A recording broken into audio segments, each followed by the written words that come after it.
నమస్తే సార్. నమస్తే అండి. స్టాక్ మార్కెట్ గురించి మీకు బాగా అనుభవం ఉందని మాకు తెలిసింది.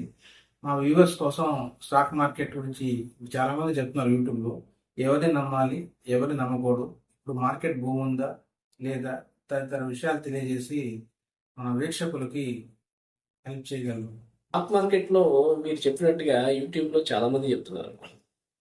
ఎవరు మాట వినాలి అనేది నన్నడిగితే గనక ముందు ఒక మనీ నా దగ్గర వేస్ట్‌గా పడుంది అనేవాడు మాత్రమే స్టాక్ మార్కెట్‌ని టచ్ చేయాలి.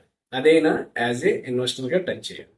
ట్రేడర్‌గా ఏదో వెళ్ళిపోదాం, లాక్‌పిక్ చేసుకుందాం, ఎళ్లి ఏనుగు కుంభస్థలాన్ని కొట్టేద్దాం అనుకున్నోడికి కుంభస్థలం కాదా కదా!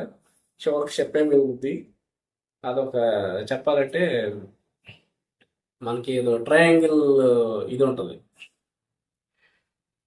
బెర్ముడా ట్రయాంగిల్ అని ఒకటి ఉంటుంది. అది ఇప్పటికీ మాయా మిద్ది లాగా అక్కడికి వెళ్ళి ఏం కనపడవు. అట్లాగే మన డబ్బులు కూడా వెళ్తాయి కానీ స్టాక్ మార్కెట్లోకి మనకు కనపడవు. సో ఇప్పుడు ఎవరిని నమ్మాలి అంటే ముందు ముఖ్యంగా మిమ్మల్ని మీరు నమ్ముకోండి, మీరు నాలెడ్జ్ పెంచుకోండి. మీకు నిదానంగా ఇప్పుడు మనకి ఎస్ఐపీలు అని ఇలా చాలా ఉన్నాయి. మీరు లేకపోతే మీకు నచ్చిన స్టాక్స్ని ఒక 10 స్టాక్స్ని సెలెక్ట్ చేసుకున్నారు అనుకోండి, వాటి మీద కొంచెం నాలెడ్జ్ పెంచుకొని వాటిలో యాడ్ చేసుకుని నాలెడ్జ్ని పెంచుకొని నేను చేయగలను, నాకు ఈ కాన్సెప్ట్లో అంటే ఇప్పుడు నేను చెప్పాను కదా, మీకు అవసరం లేని డబ్బులు ఒక ఫ్యూచర్ పర్పస్ కోసం సేవ్ చేద్దాం అనుకున్నప్పుడు మాత్రమే స్టార్ట్ చేయండి, లేదంటే వద్దు.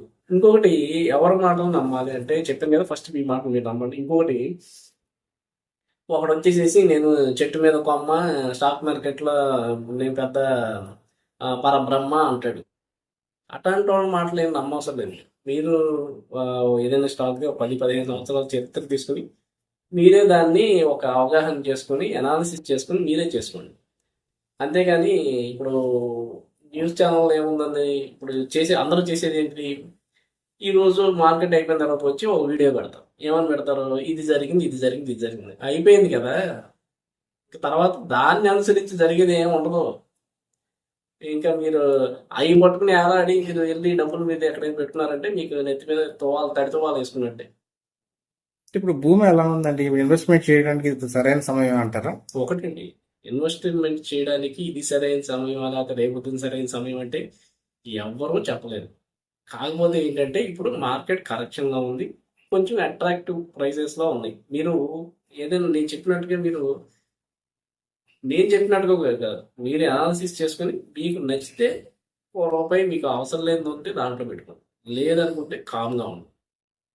నేను మాత్రం పెట్టేయండి, డబ్బులు వచ్చేస్తాయి, అది వచ్చేస్తుంది, ఇది వచ్చేస్తుంది అని అపోహలు కనిపించలేదు. ఎందుకంటే మనం ముక్సూటిగా ఏది ఉంది, ఏది జరుగుతుంది, ఏది చేయాలనేది మాత్రమే, అంతే అట్లాగే చెప్పుకోవాలి. కాకపోతే ఏంటంటే ఫ్యూచర్లో మీకు బెనిఫిట్ ఉంటుంది.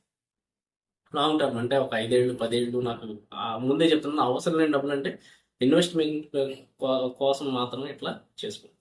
ఇప్పుడు ఏదైనా షేర్ వాల్యూ బాగా తగ్గిపోతుంది, పడిపోతున్నప్పుడు కొనుక్కోవడం మంచిదే అంటారా, అదే పెరుగుతున్నప్పుడు కొనుక్కోవడం మంచిది అంటారా? ఏదైనా పర్టికులర్ షేర్ వాల్యూ ఇప్పుడు దీని మీద కూడా అనాలిసిస్ చేసేవాళ్ళు రకరకాలుగా చెప్తారండి. అంటే ఇప్పుడు సపోజ్ ఒక 30 రూపాయల స్టాక్ ఉందనుకోండి, అది 100 నుండో పడింది అనుకోండి. 100 మంది చెప్తారంటే 50కి వెళ్ళినప్పుడు పట్టుకున్నాడు. మరి 50కి వెళ్ళిన తర్వాత కింద పడిపోతే సరే. కొంతమంది ఏమో తగ్గిపోయింది పెట్టుకోమనే వాళ్ళు ఎవరు 90% చూడలేదు. ఒకవేళ చెప్పినా కానీ ఏమో అది ఇంకా తగ్గిద్ది ఎవరో తెలుసు. సో మీరు అలాంటప్పుడు ఏం చేయాలంటే స్టాక్ని నిదానంగా యాడ్ చేసుకోండి. మీకు ఇప్పుడు ఒక నెలకి ఇంత అమౌంట్ అని సర్టెన్ అమౌంట్ అని పెట్టుకోండి, నిదానంగా యాడ్ చేసుకోండి. మీకు ఒక 4-5 నెలల్లో మీకే ఒక అండర్స్టాండింగ్ వచ్చేస్తుంది, ఏంటి అసలు నేను చేసేది రైట్ రాంగ్ అని. దాన్ని మీరు కంటిన్యూ చేయగలిగితే ఒక 10 years మీకు తప్పనిసరిగా బెనిఫిట్ ఉంటుంది. అదైనా మీరు స్టాక్ రిజల్ట్స్ మీద కాన్సన్ట్రేట్ చేయాలి. వాళ్ళ ముఖ్యంగా మేనేజ్మెంట్ ఏం చెప్తున్నారు, పాజిటివ్గా ఉందా నెగిటివ్గా ఉందా, పబ్లిక్కి వీళ్ళ మీద ఇంట్రెస్ట్ ఉంది అనేది మీకు ఎప్పుడైతే అవన్నీ మీరు అనాలిసిస్ చేసుకుని ఎప్పటికప్పుడు తెలుసుకొని చేస్తూ ఉంటారో అప్పుడు మాత్రమే ఇది లాంగ్ టర్మ్లో మీకు యూజ్ ఉంటుంది. Thank you. Thank you.